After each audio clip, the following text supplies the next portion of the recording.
So, as you may have surmised, I'd like to begin a little bit before the session with a return to the text. And first of all, correcting a mistake that I believe Roger Jackson made a mistake, and then I corrected his mistake by making another mistake.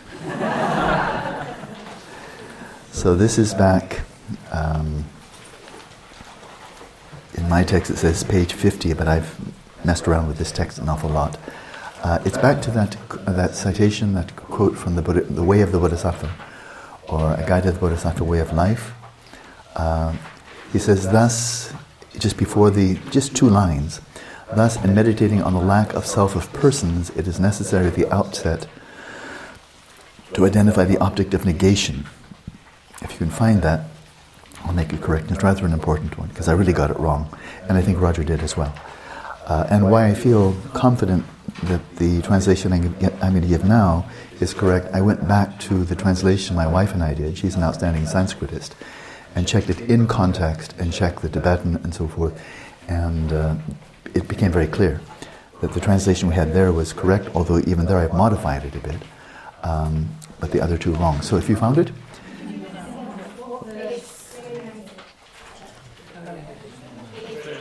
29? Good, yeah.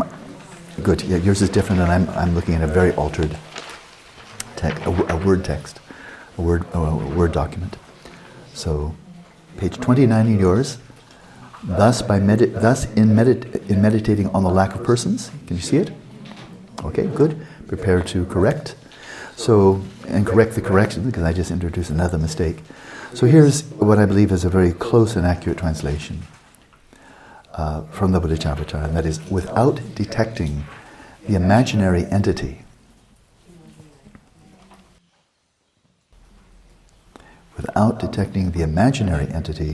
its non-existence is not apprehended. And then he continues in his commentary, if the object of negation is not identified. So this one actually makes really good sense, was neither of the two previous two, Roger's earlier one and my correction, actually made sense in this context.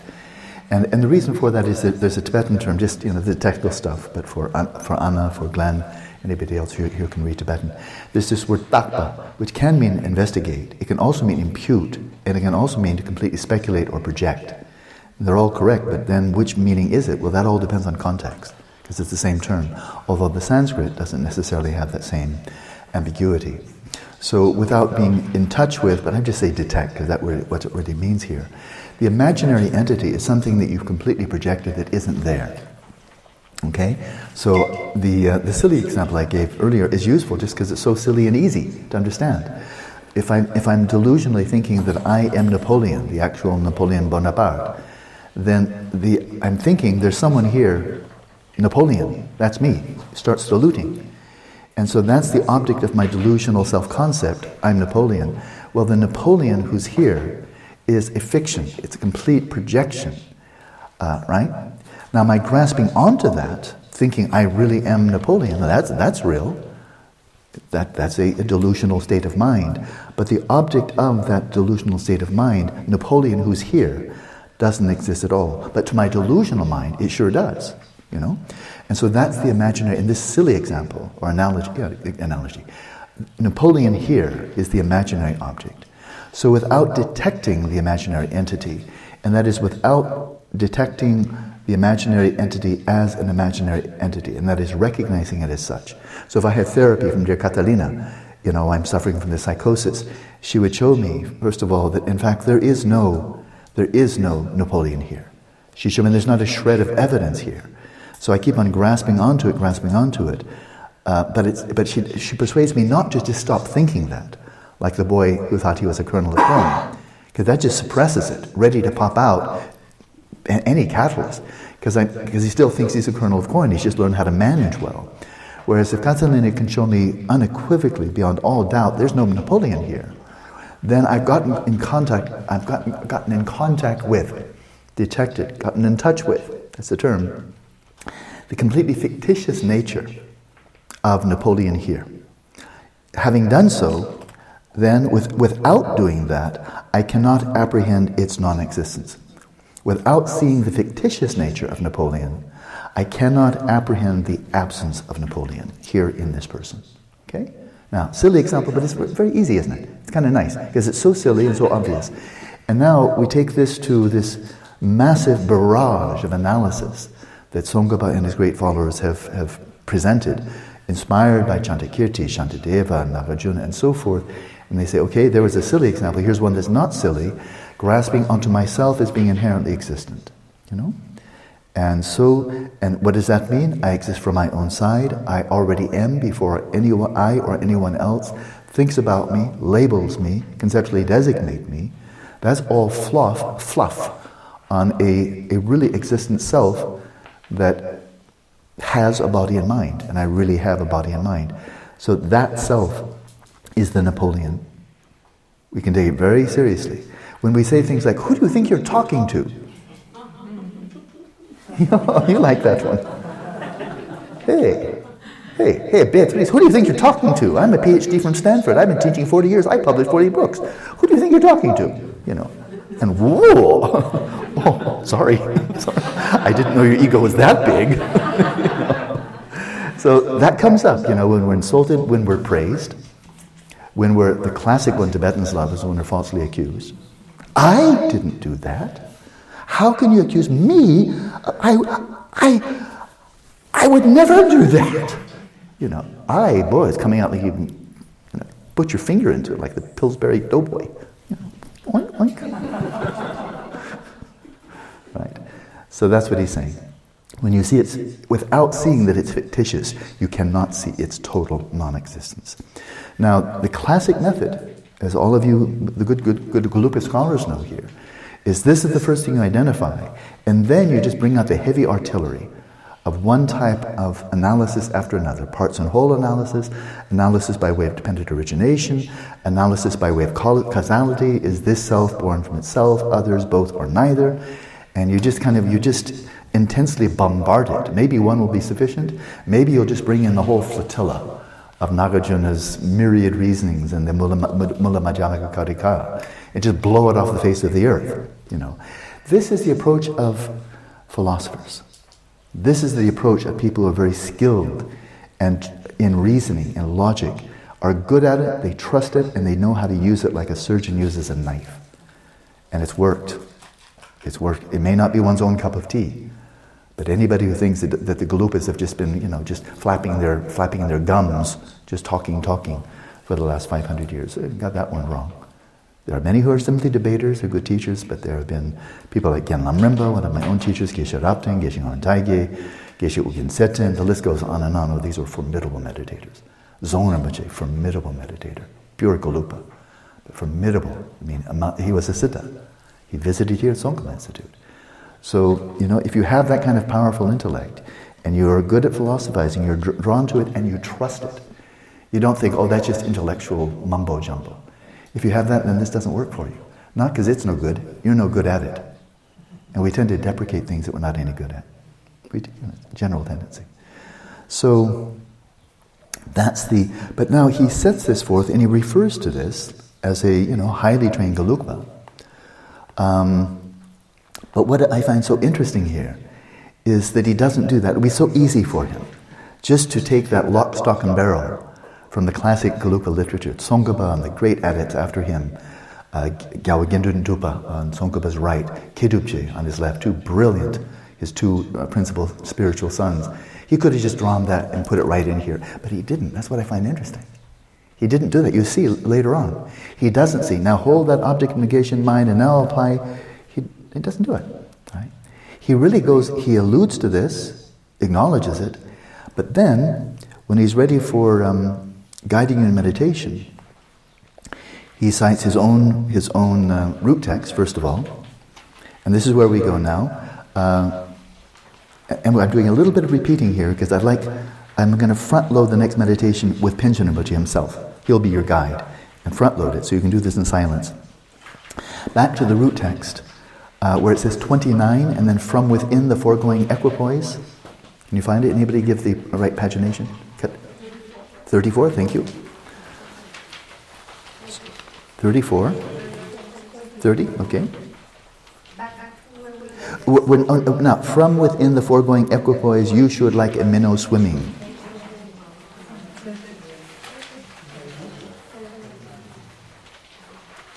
Who's found it? One person say. 30? Page 30, thank you. Page 30, okay. So there's his root text, but you see, this is not drawing on high-powered, detailed, complex analysis. This is the contemplative route. So I mentioned this morning ways of developing bodhicitta. One is by the religious route, by having very deep confidence in infinite previous lives and so forth and so on. And then there's the contemplative route, which is another route, right?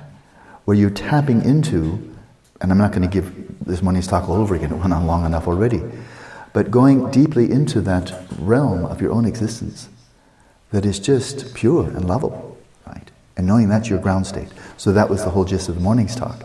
So there is the kind of religious route, and then there's the contemplative route to come to the same thing. And I would not say one is better than the other. It's not better to be a contemplative than a religious person, or a religious person than a philosopher. But this is what makes this tradition so immensely rich. That some people are very, very gifted philosophically. Others have very deep devotion, very deep faith. That's a virtue. It's often scorned by people with very superficial minds. Really, very superficial minds. They deserve compassion when they scorn religious faith. Too bad for them. And then there are those who are contemplatively gifted. And this is really designed for the contemplative route. People are taking very seriously what he said. Go for the shamatha and achieve it. So everything that follows here is for those who may or may not spend 20, 25 years to become a geshe or a kempo, But they may spend 20, 25 years in contemplative practice, achieve shamatha. Who knows which is going to be faster?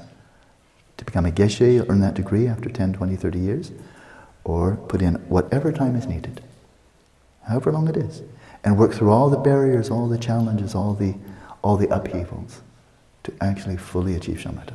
I can tell you with a great deal of confidence there are a lot more geshes than there are people who have achieved shamatha. But I can't say with certainty that either of those routes, the geshe will often take 20 years, kempo 15 years. I can't say with certainty that it would take longer to achieve shamatha. But there's not a whole lot of emphasis. So that's what I'm seeking to. Following the words, the guidance of my own teachers, trying to encourage this. Here's another route for the contemplatives. And also, if you're middle-aged, or for that matter, if you're not fluent in Tibetan, your chances of becoming a geshe are 0. There's no geshe training for people who don't speak Tibetan. You can have an 8-year master program, or 6-year, whatever it is. But it's not the same. How long is it? How many? 14? Master's program here? No. Yeah, 7. But that compared to a geshe, there's no comparison. Yeah, no comparison. And there's no false advertising here. So here it is. So here's for the contemplative route, right? And so, just to read this very briefly, but this is going to be front-loading the next session. So we have our guidance for the next session come straight from Panchen Lozang, because he's offering guidance here that is very rare to find. You won't find just like this, I've not found, in the straight Kagyü Nyingma literature on Vipashyana on nature of mind. I know their material rather well. Gyatso Rinpoche give me marvelous samples of it. I think are very representative. Here, this is something quite exceptional, and I think I'm very deeply impressed by it. So from within the foregoing equipoise, your best approximation. But if you have the opportunity in this lifetime, why go for an approximation? Why not just go for it and achieve shamatha and change the world? So from within the foregoing equipoise, you should like a minnow swimming in limpid water without disturbing it. So you know what that is. Tiny bit of commentary, because I've commented already. You've achieved shamatha or something, your closest approximation. And you're resting there, having settled your awareness in natural state. But rather than simply resting in shamatha, you're poised there with a question. You get there with shamatha. You move beyond shamatha with a question. And that is analyze wisely with subtle awareness. Well, the subtle awareness is that substrate consciousness. Using this very refined, supple, malleable, stable, clear, luminous awareness, Analyze wisely, that means discerningly, intelligently, with subtle awareness, the manifest nature of the person who meditates. So this is very interesting. The manifest nature does not mean look for the sheer absence of your inherently existent self. That's a very different thing. No, your manifest nature is, well, we've looked at that a lot, right? And one could say, because often in Tibetan singular and plural are not clearly distinguished at all, this could be manifest natures, right? Because you appear to yourself in so many ways, sometimes very strongly associated with your gender, sometimes not, sometimes with your age, sometimes not, your ethnicity, sometimes not, your height, your intelligence, and so forth and so on, and not, you know. And so just observe as you're resting there. You kind of sit down in the cinema of your awareness, and then you watch the 3D cinema of your mind and see how you manifest, you know. And observe, but analyze the manifest nature of the person who meditates, the agent, the observer, the one who's doing the practice. And this is quite remarkable. And then his brief commentary, and then we'll just go to the practice, I think. Thus, without wavering in the slightest from the previous equipoise, that is settled single-pointedly in serene concentration, or samadhi. So you know that we're really talking about awareness of awareness here, just resting in awareness. As, for example, a minnow swims without disturbance in the midst of a lake full of limpid water. So you're coursing through that. You're posing the question, but without disrupting the equipoise. You don't bring in a bunch of thoughts and analysis and noise to disturb the waters, you know. You just, like the minnow swimming through the water, doesn't disturb it, but sees through that clear water. You're seeing through the clear space of your substrate consciousness, and you're watching the show, what comes up. So you're resting there, and basically we're now using as a platform, settling the mind in its natural state. But not settled there, not satisfied there. Just seeing appearances come up and then watching them go away. But seeing appearances, how do you appear to yourself? How do you appear to yourself? What comes up? Manifest nature. You observe that and you analyze it. So first of all, observe it. Well, you've gotten your feet wet with this one. You've gotten all prepared with the shamatha he gave you earlier, taking the mind as the path, or the mind onto the path, right? You get accustomed to that, resting in the stillness of your awareness and observing the myriad appearances that arise.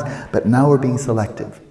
We're not just equally interested in any appearances that arise in the space of the mind, but rather those appearances that are clearly manifestations of you, appearances of you, right? So it's like, don't want to get too wordy here, but earlier attending to the whole space of the body and whatever sensations come up, but selectively focusing on those sensations correlated with the breath. The other one's background. This is the foreground. So these are the ones you select out. But then you don't just watch them, because that would still be just shamatha. Then you analyze. And how do you analyze? He says, well, here's how. From within that equipoise, you should analyze with subtle consciousness the manifest nature of the individual or I who meditates in concentration, who's resting there in samadhi. And now here it is. You've heard it before, but I'd like to make it crystal clear, as he does. Its way of existing. The manifest nature. How do you exist? How are you present? You, the meditator, how are you present? Its way of appearing to the intellect or the mind, either one would be fine. How do you appear? And then, as you conceive of yourself, because this is what it is, as you conceive of yourself, you think, I am, a thought spontaneously comes up. I am, I want, I remember, I feel, I. Whenever that comes up, see how you apprehend yourself. See how you conceive of yourself. Observe that process, how you conceptually designate yourself. Analyze all this subtly and astutely with a precise and discriminating mind. So you're really bringing in not only mindfulness and introspection, which of course is the two faculties you use for shamatha, but you're bringing in prajna. You're bringing in prajna. You're bringing in wisdom. You're bringing in discerning intelligence. It's the same term. Prajna goes for discerning intelligence and wisdom. And when you analyze this, you see that the way of abiding of an individual, how are you present, and I, a person and so forth, of all phenomena, is merely nominal. merely conceptually imputed, merely designated, as a snake is imputed on a striped rope, or a person is imputed on a cairn or a pile of sticks. This cairn and pile of sticks, or for that matter, the snake on the rope, these are very, very important for the following reason. It's really simple, and that is a striped rope is not a snake. It's not a little bit snake. Doesn't have a little sign on it saying, "Please call me snake." It's just not a snake at all, right? But we can falsely impute snake on it, but there's no snake there, right? And then similarly, a cairn, a pile of stones, that's not a person at all. It's not suggestive. There's nothing from its own side in any way inviting the designation of, there's a person over there. Or likewise, what was the third one? A pile of sticks. So a scarecrow. Scarecrow kind of looks like, but there's nothing in the scarecrow, in its wood, in its hat and so forth, the carrot, the nose and all of that, that is actually a person. Those are kind of easy. But in the same way, that's why he's giving these analogies. In that flow of consciousness, you're resting there in your awareness, and that flow of consciousness, that flow of cognizance and luminosity, there's no person. It's not a person. It doesn't say person for sale. It doesn't say, please call me a person, any more than a football or a car. If you want to really push this, have you ever been in a garage, one of those big garages with lots and lots of cars, and somebody says, I can't find your car. Do you see where your car is? And you say, oh yeah, I'm right over there. Ever heard that? Yeah, I'm over here. Or beep, beep. I'm over there. The basis of designation of you, because we actually say that. Not just, that's my car over there, but sometimes we'll say, oh, I'm over there, right? And you can find other examples. You're not a car. Unless you're a cartoon car, you're not a car at all. But we say that, and we don't think, oh, pardon me, I misspoke. Oh, that's basic designation. Oh yeah, there I am. And you can find many other examples like that. Right? And if you're not a car, the absence of you in the car is equal to its absence of being your car. If you correct yourself, say, of course I didn't really mean that. I'm not crazy, I'm not a car. Or a kernel of corn, I'm not Napoleon either. If you try to backtrack on that, you say, what I meant to say was, my car is over there. There's nothing over there from its own side that is your car. There's nothing there. You may as well point to a lamppost or the sun or to an ant. They're all equally not yours. They're yours only because you designate them as such. And then conventionally, in a manner of speaking, yeah, I'm over there. Yeah, that's my car. Tomatoes, tomatoes.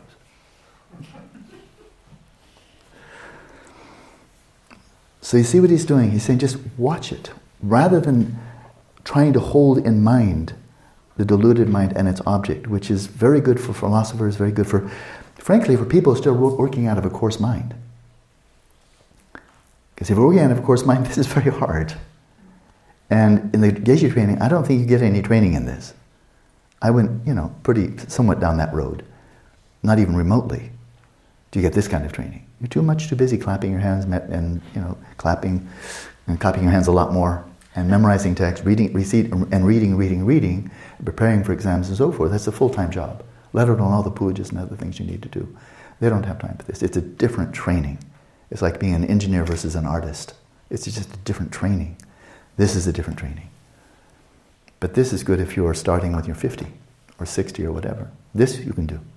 Start right now to try to become a geshe. Not going to happen. It's more likely you'll achieve shamatha than you'll become a geshe in this lifetime. Take my word for it. Right? This you have a chance at. Becoming a geshe? Don't think so. Circumstances aren't there. So here it is. So I'm going to front load this so I can be quiet. So try to remember this. This is the front loading it, and it's his, and it's really quite amazing. He is truly fusing the intellectual horsepower, the might, the intellectual acuity of his Gelugpa training, and bringing this right into this radically empirical stream of the Mahamudra. where it fits. You feel this is really Galupa firepower here. But it's being brought into a stream where it's just radically empirical and watching very closely, as were his two methods of the Shamatha. Radically empirical, those two methods, yeah? And so here's what we'll do. Settle body, speech, and mind, of course. Come to the culmination of that.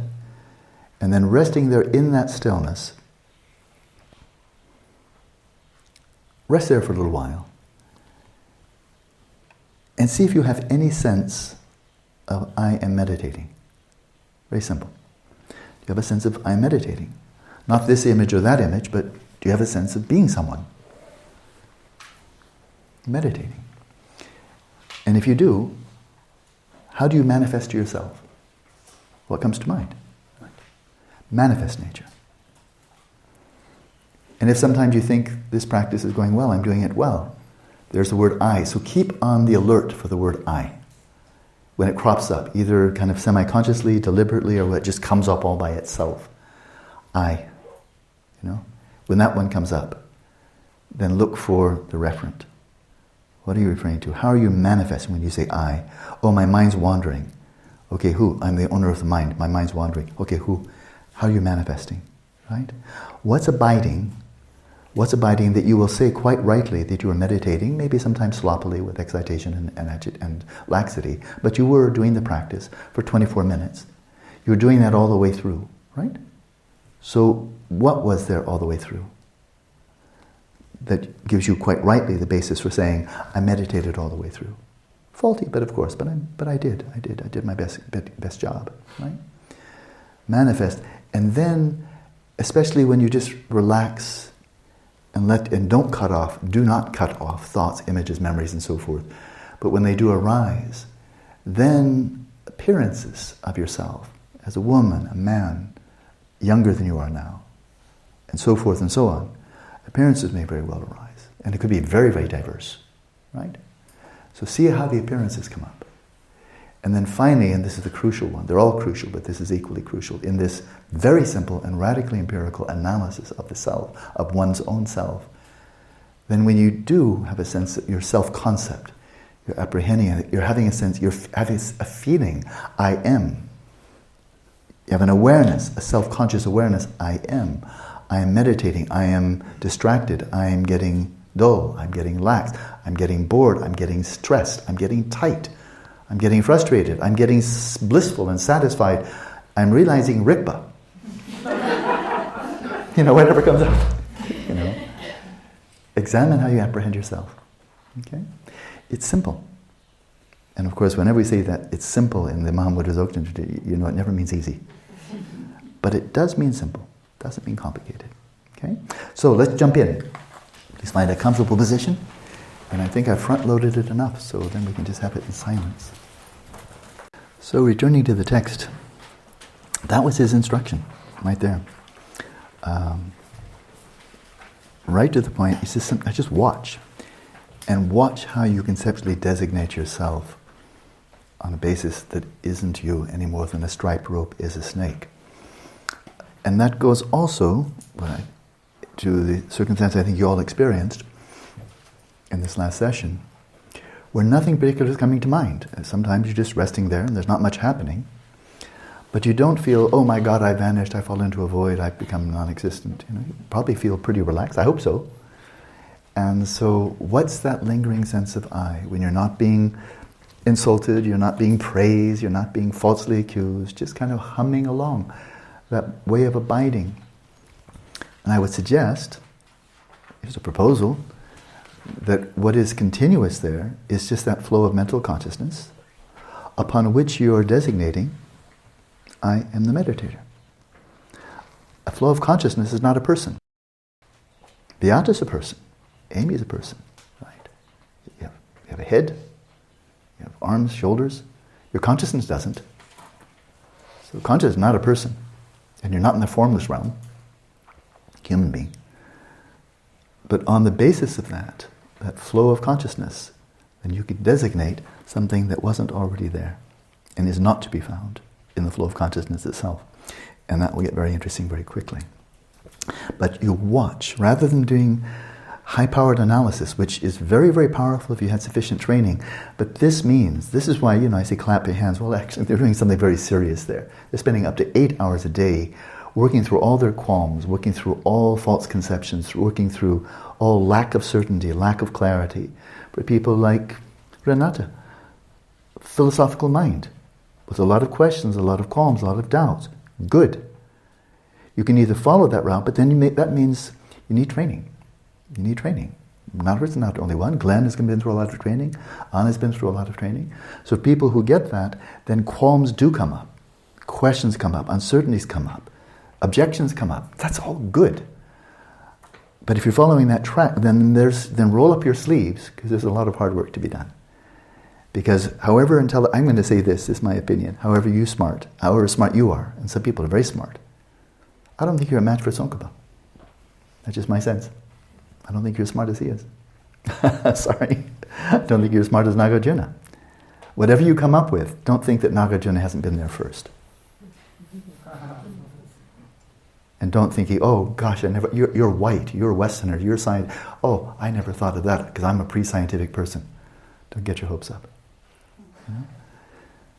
But this is a way where it's not saying throw out all qualms, it just says do the research. Before Galileo, people were debating back and forth, back and forth, back and forth. Is the sun in the center? Is the earth in the center? Or Tycho Brahe had a kind of a mixture of not quite geocentric, not quite heliocentric, and they debated, and they'd have learned a lot of mathematics, a lot of astronomy, debated. They came to no consensus. And then Galileo came along and saw the phases of Venus. All the discussion stopped. Anybody who's informed stopped. Not because he was a better debater. He found empirical evidence that made the Ptolemaic system clearly false, and that was the end of the discussion. For anybody who was informed, there was no more discussion after that. For anybody who's informed, this terminates the discussion.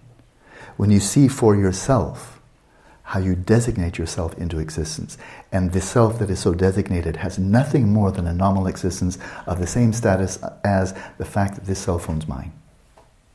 There it is. So now let's return. So he gives these various analogies. So we've seen this before. And we move on. You see things as the Tathagata sees them. And then we move ahead in the text. And I'm going to reread that last paragraph briefly, but it's good to see how does it turn out, because we're not the first people doing this. So looking down below, right to the last paragraph that I read.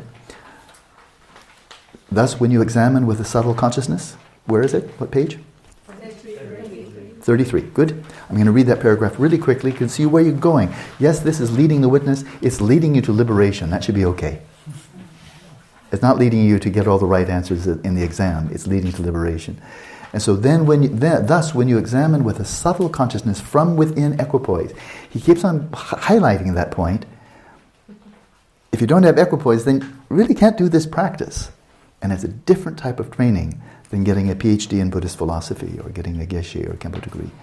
When you do so, you yourself appear such that not even an atom exists, not even the trace exists of the individual or self or person who's resting in equipoise. If you try to find some kind of a nuclear, atomic self, ego, nowhere to be found of the person who's resting there. All of a sudden there's emptiness. When you look for that, all of a sudden emptiness. When the generic idea of that clear vacuity is clear in your mind, so you're accessing this insight into emptiness initially by way of an idea, that gradually fades out as you go deeper into the practice. But when that generic idea is clear in your mind, then without further mental elaboration, when not bringing anything to mind, you rest in single-pointed equipoise. Just go deeper there. We're back to the analogy of that glowing ember. Okay, you found the right place, you're on top of the snow cone. Okay, now just sit there and melt right through. Just rest there with clarity, acuity, stability, a sense of ease, and just burn right through. You burn right through the generic idea to an unmediated, non-conceptual realization of emptiness. Okay, and that's the idea. But of course, he's going to say it. I think he's going to say it. If your apprehension of that clear vacuity, which is a simple negation, a sheer absence of, this kind of self-existent self, if that weakens a little, you know exactly what that is. It gets vague, nebulous, you're not quite sure you're ascertaining anything after a while because you're just sitting there with a blank mind. Then meditate single-pointedly from within equipoise. So he's assuming you've got shamatha here. Examining as before, so rev up the engine, analyze again, investigate again, until you see the sheer absence of this you as an independent entity, self-existent entity. That is the way to maintain the mind in space like equipoise. It is taught that when you first ascertain things in this way, if you're not already familiar with the view, fear will arise, fear of self-annihilation, that you'll never be able to come back. But if you are acquainted with, and then as I mentioned before, if you're living a very self-centered life, maybe you're extremely smart and philosophically astute and a really good yogi, but if you're bringing a lot of ego into this practice, a lot of self-centeredness, a lot of me-first attitude, contrary to the bodhisattva ideal, if you're bringing that into it, then this I that you're so cherishing, me first, I'm so precious, I'm something special, then if that's still kind of coming into the practice, then you can be afraid. Because that which you're clinging to, you're taking refuge in your substantial sense of I am, well, that's going to be kind of a shock. Because what you've been prioritizing doesn't exist at all. So that will be fear. But if you are acquainted with it, if you've been practicing relative bodhicitta, practicing the other 5 perfections and so forth, then joy will arise. So the same insight can give rise to fear in one person and joy in another. So that brings us up to where we were 2 days ago. So that was for meditative equipoise. What do you do when you're on the cushion engaging in this practice, right? But now you come off the cushion. So what do you do in the post-meditative state? To demonstrate the features of post-meditation, it is stated. So now this is for everybody listening by podcast, people listening here. Even people here, I think by and large, nobody's spending more time on the cushion than off the cushion during the 16, 17 hours a day that you're awake. So what to do, how to fill that time, that you're really taking full advantage of this time, this ideal setting. What to do in between sessions. So there's complete continuity, a seamlessness of your practice on the cushion and off. So he goes to his own root text. He says, just as an individual does not really exist means truly exist, inherently exist, because it is an assemblage of the 6 elements. Okay? He used shorter terms here. As you well know, it's not the case that you're identical to the assemblage or the composite of 6 elements, but rather something conceptually designated upon them. But you do not really exist among them as a composite or apart from them. So, but now he's going to unpack this himself. In his own commentary, he says, when you arise from equipoise and analyze what appears in terms of your own self-appearance, there's no individual for you, since you've gained some insight here. There is no individual that mistakenly appears due to being in the grasp of the demon of ignorant thought, that there is a quintessence. You would pause there. So when you've seen this, when you've seen the absence of this inherently existent self, this simple negation, then when you rise from it, you're not like the little boy that just stopped thinking it was a kernel of corn and then just slipped right back into the pattern. But in fact, you've seen it doesn't exist. So then when you're out walking, drinking tea, talking with people and so forth, there doesn't arise this sense of this reified sense of self. That appearance of self doesn't occur because you've seen through it. You recognize you're not Napoleon or not a kernel of corn. You recognize you're not an inherently existent self. What does appear, he says, but rather a mere conventional individual or person or I is definitely there. So he's showing here you're not falling to an extreme of nihilism, coming out of meditation and then thinking, I don't exist at all. Which of course is, by the very phrase, I don't exist at all, it's gibberish. Because if you don't exist at all, you can't say, I don't exist at all. Something that doesn't say anything, right? So that has to be crazy. And so you're not falling there, you're not falling back into your own rut. You arise, but then with a sense of being merely nominally there. Only a name, only a conceptual designation. Like this is my cell phone, this is that. Or within the context of a dream, recognizing that people call you by name in the dream. And they say, are you here? Are you here? He says, yes, I'm right over here. And you know perfectly well that there's no real self over here. But within the context of the dream, This makes perfectly good sense. It's conventionally valid, right? But without grasping onto yourself as being really there. So you're definitely there, but you're not in the grasp of the demon of reification. Its way, that is your way, its way of existing is like that of a person imputed upon a cairn or a snake onto a rope. And that is, we do this all the time. I'm a grandpa, I'm a son, I'm a spouse, I'm a teacher, I'm a student, I'm a translator, I'm a customer, I'm a patient, I'm a driver, and the list just goes on and on and on. Right? And they're all correct, and for each of those is a different basis of designation in different context. But it's just a manner of speaking. I don't have multiple personality syndrome. I think that happens when this sense comes up and you reify all of them. That's my sense of multiple personality. Just you have what everybody else has, but then you reify everything.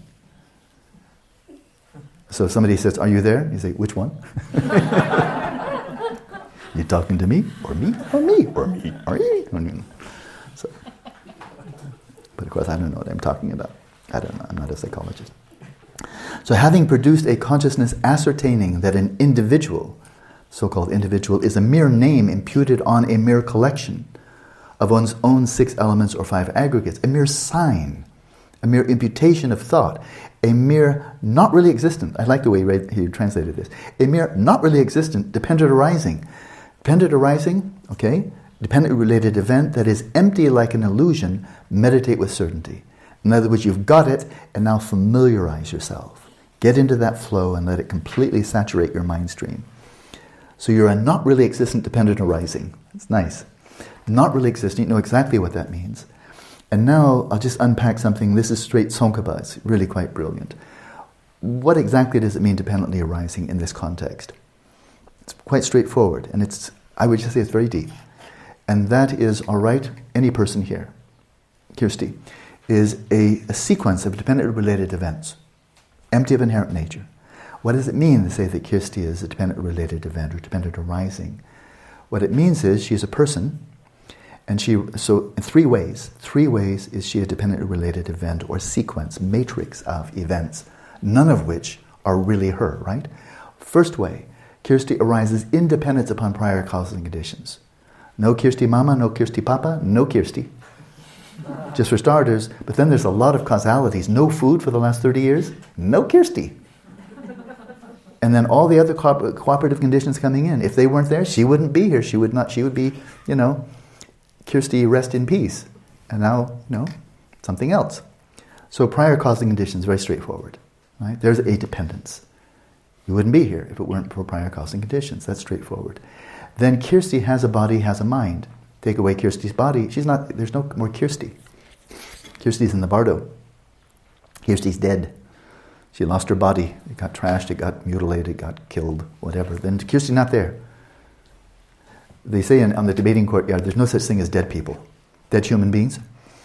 If by people we mean human beings, they say there's no such thing as a dead person. Because if you're dead, you're no longer a person. As a human being. So there's nobody in there. Rest in peace, forget about it. As soon as you're dead, you're not a person anymore. So there are no dead people. If you say, I see dead people. No, you see dead bardo beings. You see living bardo beings. But there's no such thing as dead human beings. Because if you're a dead human being, it's like you're not a human being anymore. So, but as a live human being, Kirsty has a body and a mind. Right? Of course, they're entirely different. I mean, they're profoundly interrelated, to be sure. But I can see Kirsty's body, I can't see her mind. And when she looks at her mind, she can't see her body. So it's quite clear they're not identical. Take away any one of them, Kirsty's no longer there. And so these, very simply put, are her component parts, body and mind. Right? She's not identical to either one of them individually or the collection of both, nor does she exist separately from them. But if they weren't there, she wouldn't be here. So that's dependence upon your constituent parts and qualities.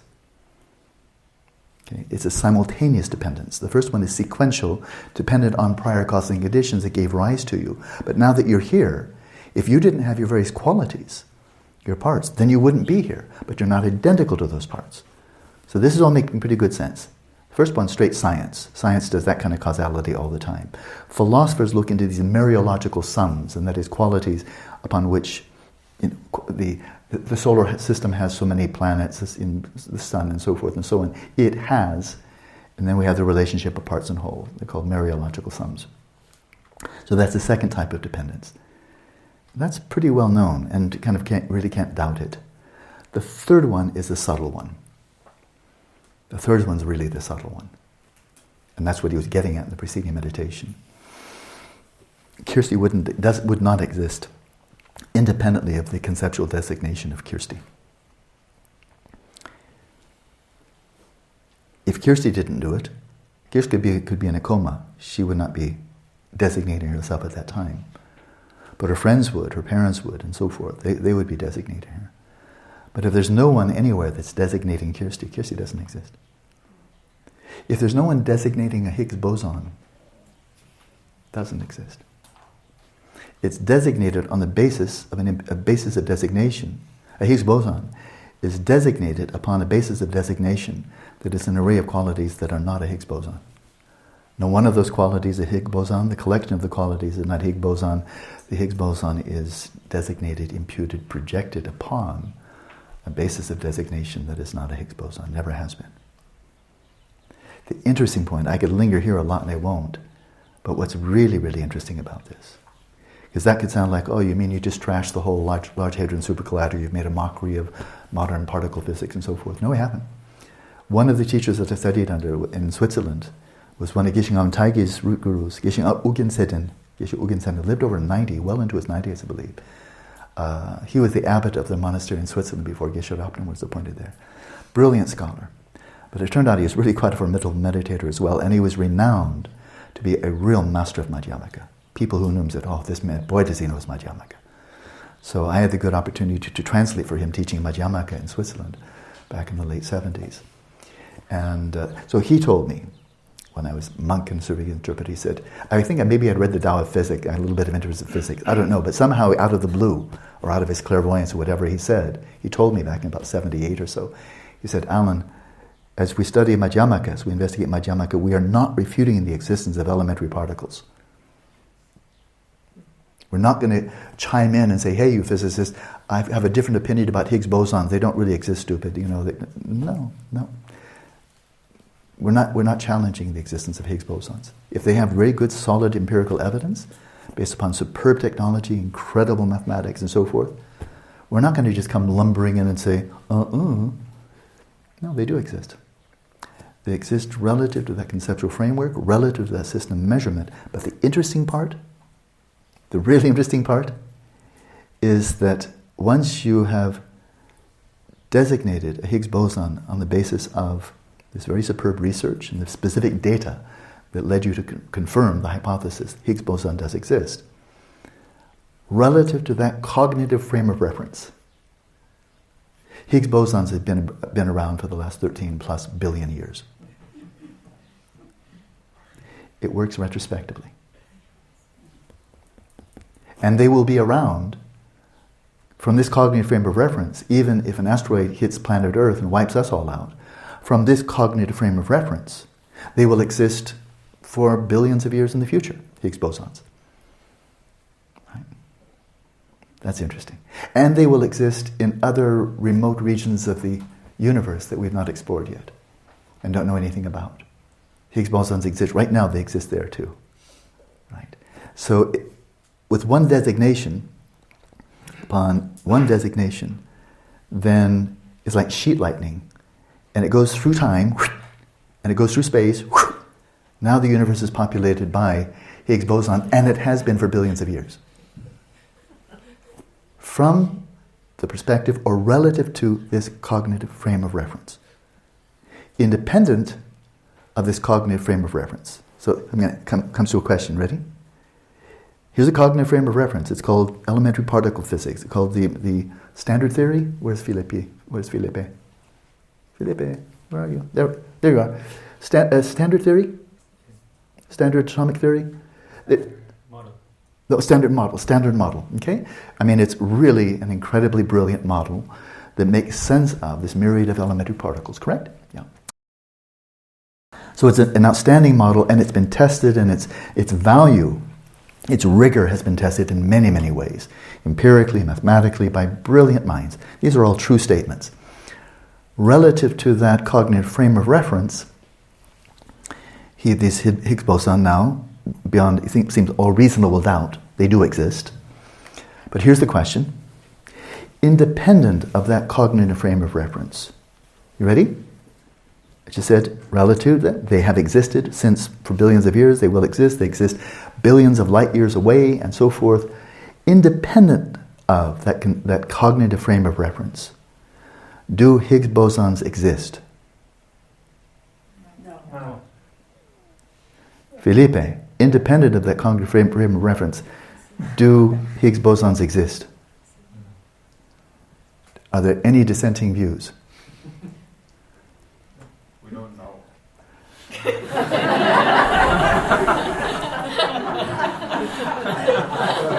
Good. I can do you one better, but that's a step in the right direction. Linda, what's your thought? I think yes, but don't ask me to say why. I probably would just stop right there. Where are you? Okay, but maybe you're right. But I'll give you an answer that is closer to yours, Sebastian, than no. Independent of the cognitive frame of reference, which means the whole language matrix, all the language that's embedded in the standard model, independent of that, the word Higgs boson has no meaning. I'll ask you a similar question. And I'll ask, meeny, miny, moe, whom am I going to pick on? John.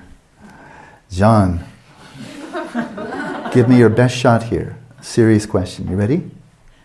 Fribbles. Fribbles. Fribbles. Fribbles. Do they exist or not? Your fate may hinge on this question. Do fribbles exist or not? Yes, they do. Boy, he's gullible. Why do you say that? Have you ever seen one? No, I haven't, but you've put out fribbles, whatever it is. There must be something. You know too much about my old language. I put out fribbles as meaningless noise, having no referent in reality, because not I or anybody else, as far as I know, has ever defined fribble. It's like that. Do exist. That was complex language. It was actually a very complex mathematical formulation. The word has no meaning. That's why I chose fribble, because it has no meaning, it has no definition, it has no referent, because it's just noise. It's like that. And so to ask whether fribbles exist is a meaningless question. And independent of the cognitive frame of reference of the standard model, if you ask, do Higgs bosons exist? You may as well ask, do fribble exist? It has no meaning. Because the whole meaning of Higgs boson it's all embedded inextricably in the standard model. Throw out the standard model, it's just nothing. So you can't say it doesn't exist. It's like saying, I'm sure fribbles don't exist. Okay, show me the evidence. If one smacked you in the head, would you know it? So this is we could linger there, but won't. So it's a mere name imputed or mere collection of one's own 6 elements, imputed on a mere collection of one's own 6 elements or 5 aggregates, a mere sign, a mere imitation of thought, a mere not really existent, dependent arising. Those 3 ways. Kirsti is dependent upon prior causal conditions without which she wouldn't be here. She is right now simultaneously dependent for her very existence upon her component parts and qualities, and she is dependent upon the conceptual designation Kirsti. And Mary Kay, if you found a definition of fribble, I'm just going to run screaming from the room. Okay, so we continue. And merely not so. You see, 3 most. If somebody's put it in the Oxford Dictionary, the great scholar Alan Wallace has defined fribble, I will completely refute it. I think it's a drink at Friendly's. What's that? It's a drink at Friendly's. Really? Yeah. Well, they stole it from me. I want copyright infringement. Thank you for telling me. I have to fish around that. I'm going to stick with... I don't think that's a drink at Friendly's. It's also a frivolous person. A fribble, Fribble. A frivolous person. doggone it, they snapped.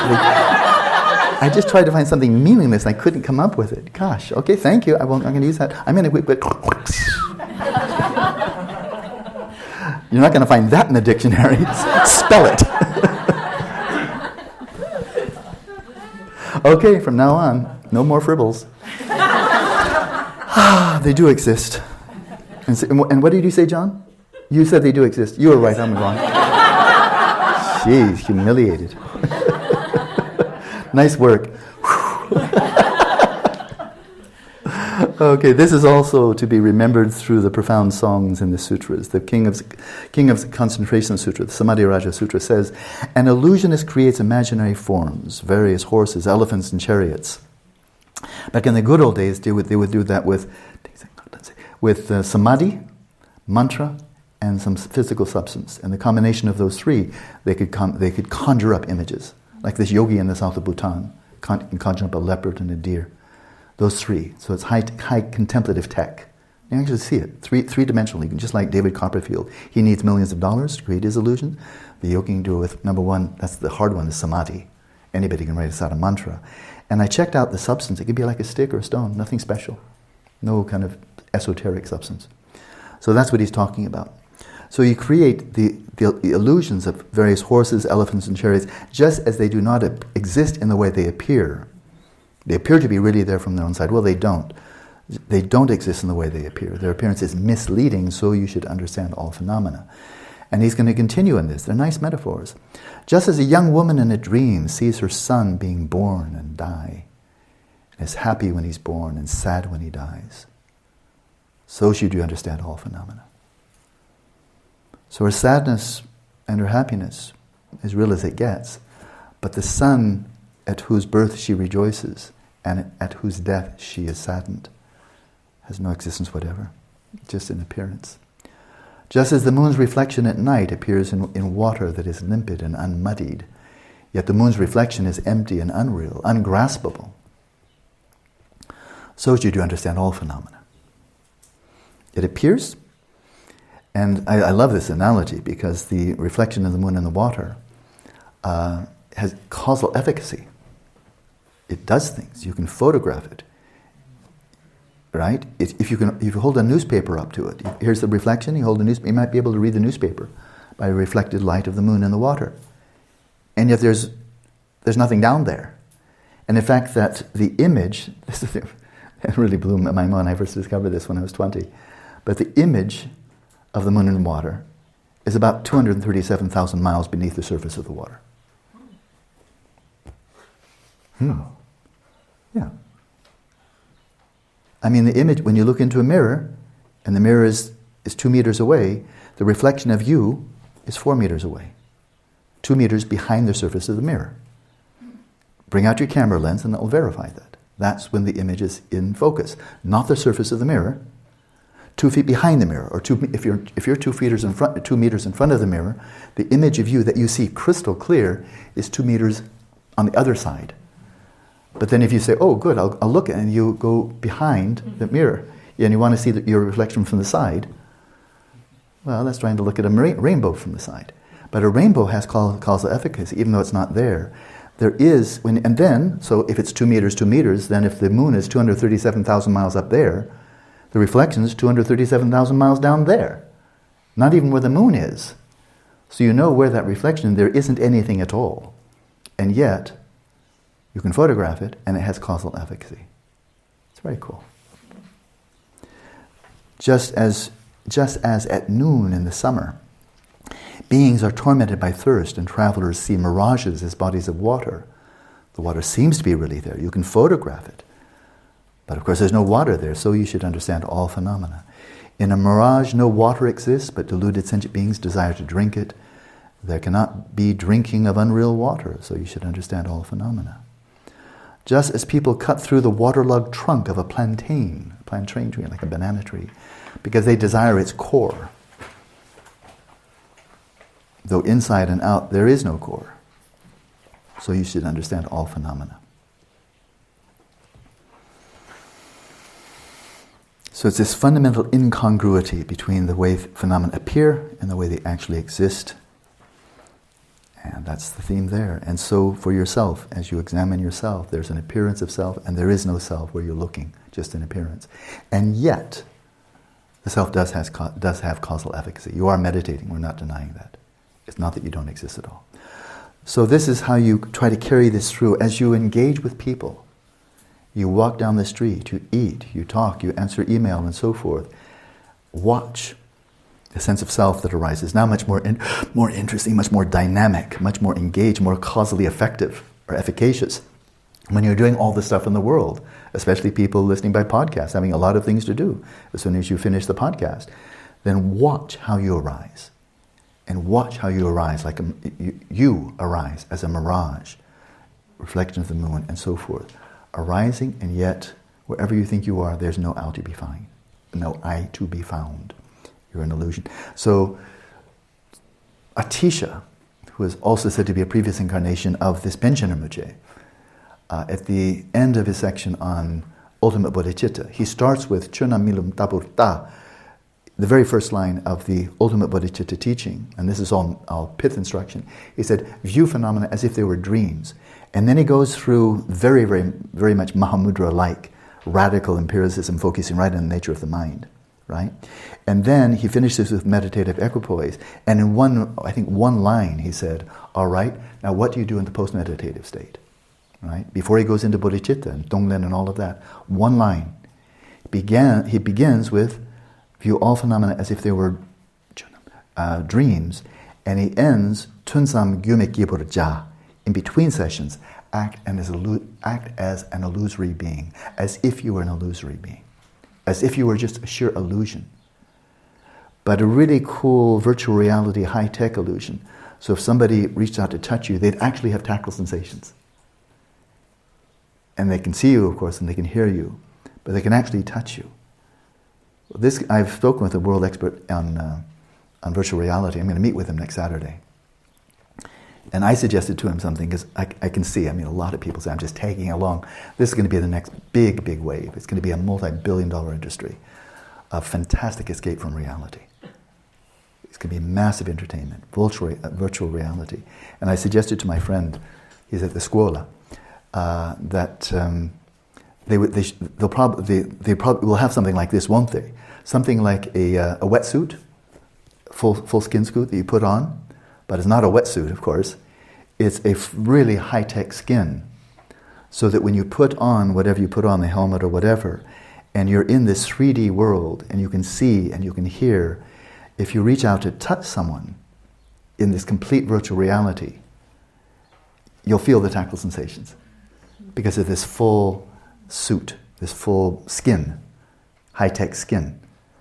And so you reach out, well, you can imagine the pornography, they're going to love this. But you can be windsurfing, you can be climbing high mountains, you can jump out of airplanes, you can do all kinds of things, all in fantasy realm, right? And then you really are, and he speaks then of being in avatars. They speak of avatars, where you can project this. This is right now already occurring, and it's going to only get really better, really fast. You can be participating in conferences that are thousands of miles away. You can project your avatar, and you can be walking around in the room where the other people are and see them, and they'll be able to see you. Yeah. It's either right now or right around the corner, right? Well, this is good for Dharma, because this means pretty soon I can stay home in my meditation hut.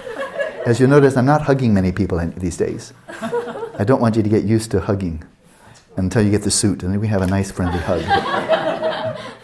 But I'm not doing much hugging, because I want you to be satisfied, just visual and auditory, visual and auditory. So if I'm sitting in my little meditation hut in Santa Barbara, and then, oh yeah, that's good enough. Visual, audio, got it. Yeah. Then I finally get to be tuku. Emanate tukus from the Pure Land of Santa Barbara. So thus, this is so post-meditative. We're going to wrap this up soon. So thus, when you have practiced repeatedly and have understood the lack of self of the person found in your mind stream, there is another saying from the condensed perfection of wisdom, and this is where we expand. Yeah. Know that all sentient beings exist as the self exists. The parallels are magnificent here. Satipatthana Sutta, I love going back to the ground, the Pali Canon, the earth, foundation. 4 applications of mindfulness. Remember? Body, feelings, mental states, and phenomena. And how do you proceed in this investigation? Because it's way, way beyond bare attention. That's baby steps, it's diaper steps, if all you're doing is bare attention. Now you get into the main flow of it. Oh, it's immensely more sophisticated and profound than that. And how do? You contemplate your body as the body internally. You see the body as a body, not as you, and not as my body. You see the body as a body, that's all it is. Mary Kay's body is no more mine than my body is mine, except that we're conceptually not designating it. If she were my slave, old-fashioned times, if she were my slave, literally, like we had it 200 years ago, I can say her body's my body, I can do anything I like with it. And slave owners did. Because it's mine. It's like my cell phone, my body, like so. Then it would be. But happily, we're out of that age. But that body is no more mine than this body. It's just a body. So you see the body as the body, internally. You recognize, nobody's home. This is just a body. It has no owner. There's no one here. There's no one home. There's no me. There's no mine. It's just a body. Like liver is liver. Blood is blood. That's it. No romance. Just liver. Brain cells, skin. Just skin. That's it. See the body as the body internally.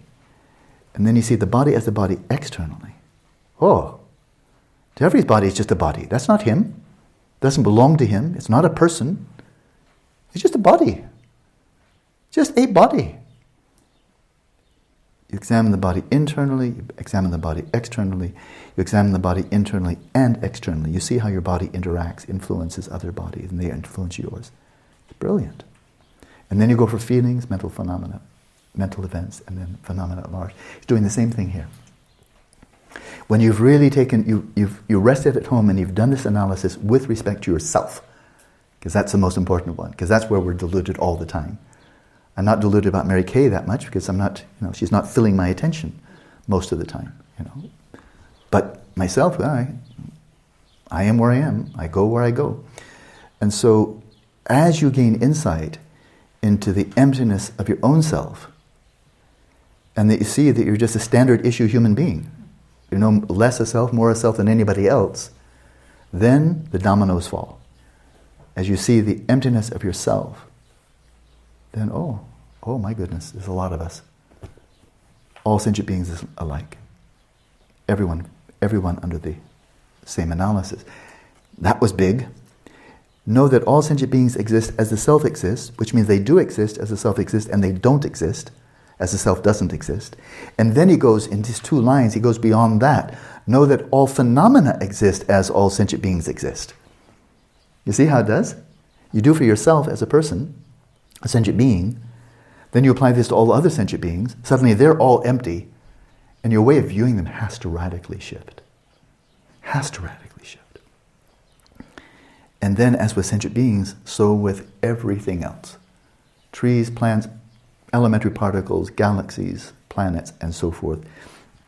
Everything else. The dominoes fell from the inside out. The Death Star has now blown up all the way. So for the purpose of demonstrating the way to meditate on the lack of self in other persons and phenomena, the root text explains. And that's where we will stop. That was a lot. We didn't cover a lot of the text, but this will keep us busy for 24 hours or 22.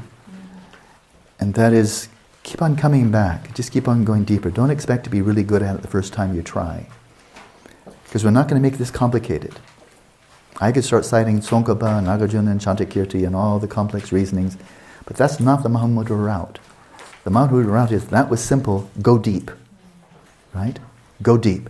And all your intellectual qualms, don't do anything that you think is foolish, but do examine with this very reasonable mode of inquiry. How are you present? How do you appear?